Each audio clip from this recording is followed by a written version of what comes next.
오늘 또 고맙습니다. 저는 교실을 떠난 국어교사 박전현입니다. 자, 수능에 출제된 김훈 작가의 수필 겸재의 빛입니다. 자, 겸재는 조선의 화가 정선입니다. 정선은 동해안 명승지를 다니면서 돌아보고 그림을 남겼습니다. 그 여러 그림 중에 하나가 망량정이 있는데요. 바로 이 그림입니다. 망량정은 이 그림은 우리가 지금 울진에서 볼 수 있는 그런 망량정은 아니고 원래 망량정의 모습입니다. 김은 작가도 이 겸재정선의 그림을 따라서 동해안을 여행하면서 수필을 썼습니다. 바로 겸재의 빛인데요. 그 중에 한 편이 무너진 망량정에서 깨달은 겸재 그림의 사실성입니다. 도움되는 자료 만들어 보겠습니다. 구독, 공감해 주시면 감사하겠습니다. 자, 길잡이입니다. 무너진 망량정에서 생각한 겸재 그림의 특성과 감상 방법입니다.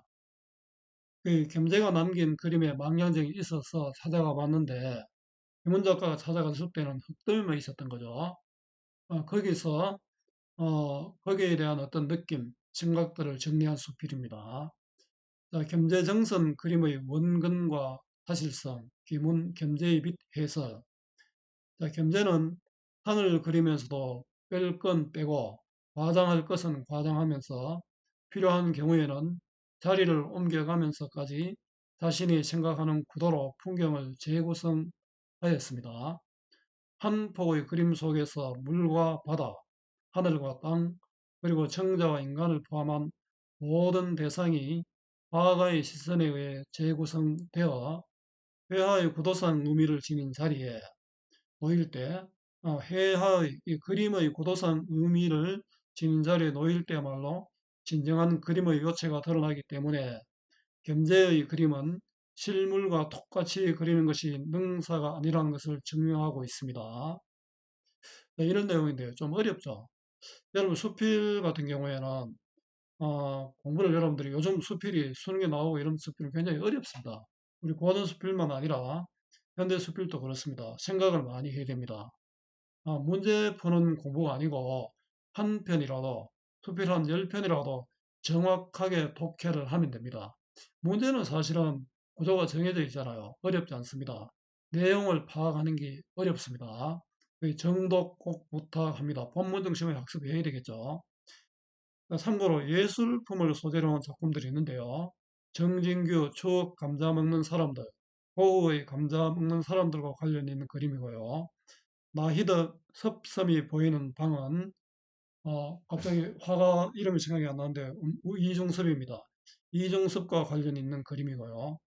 김혜손 납작납작 박수근 화법을 위하여는 박수근 화백과 관계 있는 그림입니다. 황동규 세일에서 걸린 고흐의 별빛은 이것도 역시 고흐의 그림과 관계 있는 것입니다. 이런 작품들 같이 읽어보면 도움될 겁니다. 이해의 배경입니다. 조선시대의 화가 겸재정선이 정선의 그림을 소재로 삼아 정선이 그림의 소재로 삼았던 동해안 성경을 찾아다니며 겸재의 그림에 담긴 의미를 반추한 내용을 서술한 수필입니다. 글쓴이는 옛 망량정터를 찾은 경험을 바탕으로 현실의 풍경과 그림 속의 풍경 간의 괴리를 간파하고 그 현실의 풍경과 그림 속의 풍경이 다르다는 거죠. 이는 겸재 그림의 사실성이 사실적인 그림인데 사실적이지 않잖아요. 그 사실성이 물리적 거리감에 근거하는 대신 세계를 관찰하는 인간과의 관계 속에서 정립되었기 때문이라고 설명하고 있습니다. 쉽게 말하면 이거는 겸재 그림의 사실성의 특징을 밝히고 있다고 생각하면 됩니다. 자, 작품 읽기는 넘어가고요. 바로 감상하기 들어가겠습니다. 내 초로의 어느 가을날, 초로는 노년으로 접어드는 때. 요즘은 뭐 한 60점 잡으면 되겠습니까?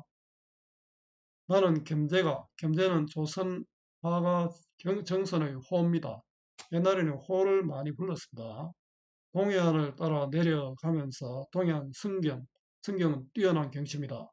화폭에 옮겼던 월성정, 망향정, 월성정, 망향정은 아마 이거는 울진에 있죠. 청강정은 고성에 있습니다.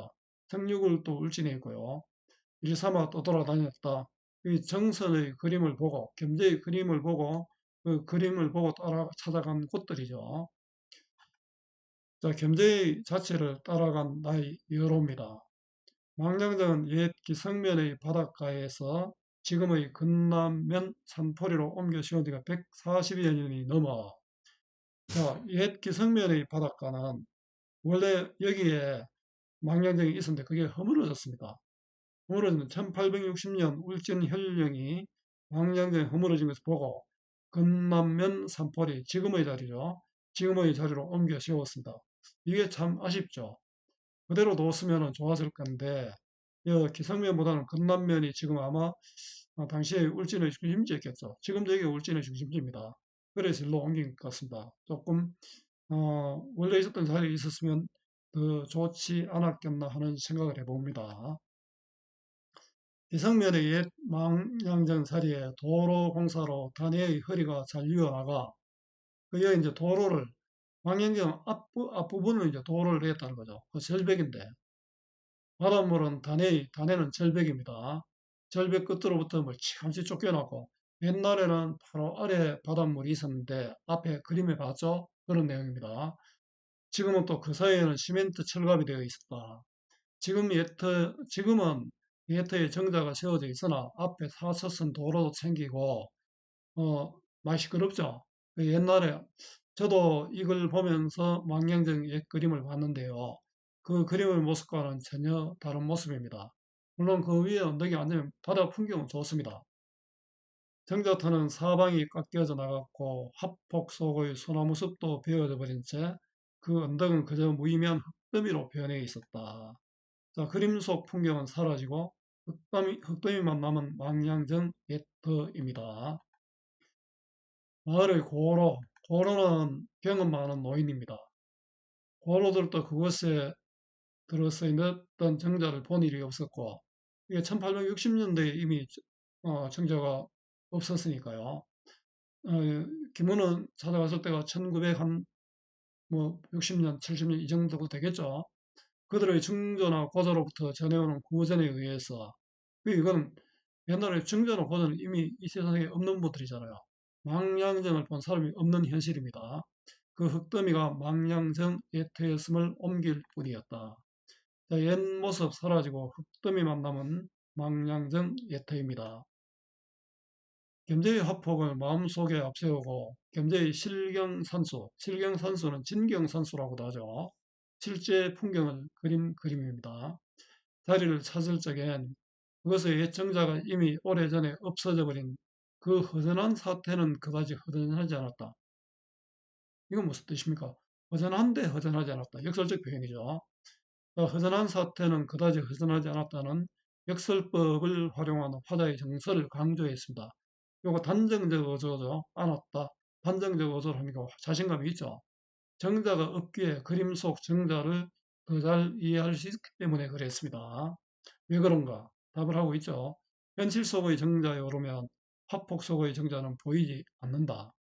지금 옛날의 모습이 아니고 지금의 모습의 정자에 올랐다면 그 앞에 뭐 도로도 있고 이래가 옛날 분위기가 안 나겠죠. 허전하지 않는 까닭을 밝히고 있습니다. 육신의 눈을 앞세워 정자를 찾아오는 자에게 내가 보이는 것만 보는 거죠. 육신의 눈을 앞세워 보이는 것만 보는 사람이죠.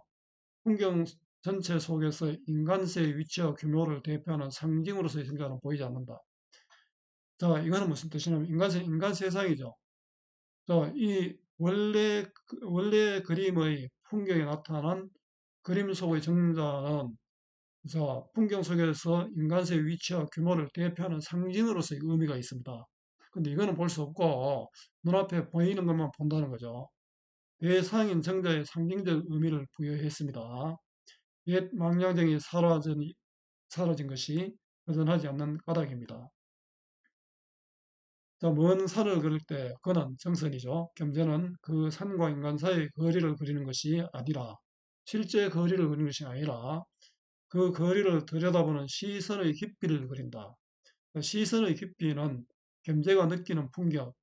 자, 겸재가 재구성해서 나타낸 것이죠. 겸재가 먼 산을 그리는 방법은 겸재가 느끼는 그 풍경을 그렸다는 겁니다. 자, 물리적 거리가 아니라 심리적 거리로 재구성한다는 뜻입니다. 겸재 그림의 특성이고요. 먼 것들의 원근상의 거리에 의해 격리되는 것이 아니라 진짜 멀고 가고 이게 아니고 깊이. 자, 거리가 아니라 깊이로 감상해야 한다는 거죠. 깊이 자리됩니다. 겸재합폭 속에서 풍경은 가깝다는 이유만으로 사실성을 부여받지 않고 또 멀다는 이유만으로 사실성을 박탈당하지 않는다. 거리가 아니라 깊이로 감상해야 한다. 멀고 가까운 것이 사실성과 관련이 없다는 그런 뜻입니다.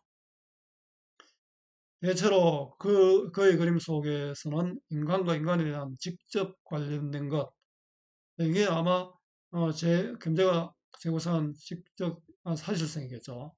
정자, 집, 배, 나귀, 가마, 화분, 성곽 같은 것들이 비교적 명료한 사실성을 띠고 있지만 인간과 직접 관련된 것은 그 사실성을 띠고 있지만 그 사실성은 원근에 의해 정립된 사실성이 아니라 세계를 관찰하는 인간과의 관계 속에서 정립되는 사실성이다.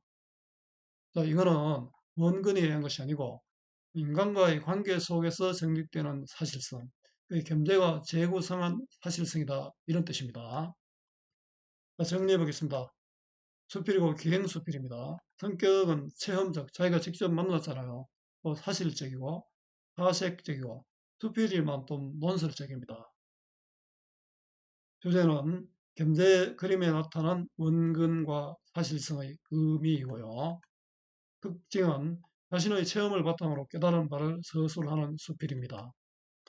논설문과 같은 수필로 의미를 생각하면서 읽어야 하고요. 그림과 현재 모습의 차이를 바탕으로 사실성의 의미를 파악하고 있습니다. 겸재 그림의 사실성이 인간과의 밀접한 관련성이 있음을 주목하고 있습니다. 화가의 시선에 공감하는 작가의 자세가 드러납니다. 그래서 이 제목도 겸재의 빛이죠. 빛은 겸재의 어떤 지혜, 뭐 이런 의미가 될 수 있겠죠. 현재의 모습을 사실적으로 묘사하고 있고요. 대상에 상징적 의미를 부여하고 역설적 표현으로 화다의 깨달음을 강조하고 있습니다. 겸재 그림의 특성을 바탕으로 감상의 방법을 제시하고 있습니다. 겸재 그림은 원근은 실제 물리적 거리가 아니고 인간과 관계를 고려한 깊이다라고 이야기하고 있죠. 그것을 봐야 된다는 뜻입니다. 활동하기는 문제은행 활용하시면 되고요. 수고 많았습니다. 제가 살아있는 한 좋은 자료로 보답하겠습니다. 네이버 구글 다음 어디서나 검색은 박전현입니다.